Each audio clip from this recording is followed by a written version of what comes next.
ito pong taong ito, ang ating pong panauhing pandangal. Alam po niyo, napakalaki ng tulong ng taong ito dito po sa ikatlong distrito po ng lalawigan ng Laguna.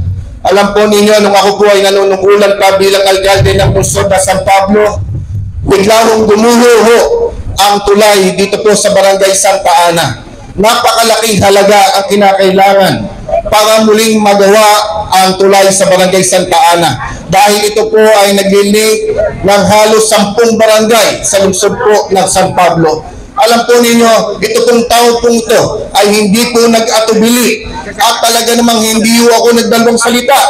At nung nalaman agad ho siya nagpunta doon sa naturang tulay at agad niyang sinabi sa akin, Mayor Ambin, sa abot ng aking makakaya ay ipapagawa agad natin ang tulay dito sa barangay Santa Ana.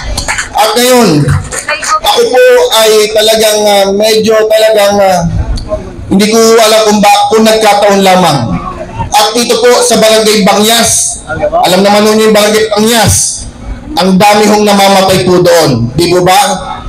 Dahil na-aksidente, dahil sa laki ng kalsada. Hindi ko alam bakit siya pa rin po ang nagbigay ng tulay.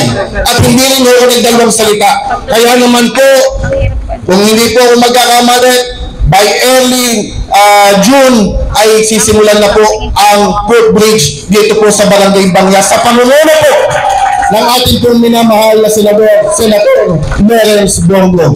Kaya naman talagang nag-uumapaw po ang aking kaligayahan at ang aking pong pasalamat sa kanya. Dahil kahit kailan ay hindi po niya binigo ang ikatlong distrito ng ating lalawigan. Pero alam niyo na po kung sino ang tunay na tumutulong, kung sino ang tunay na dumadamay sa ating mga maralitang mga kababayan. Walang iba ang ating ipinagmamalaki, Senator Lawrence Bongo.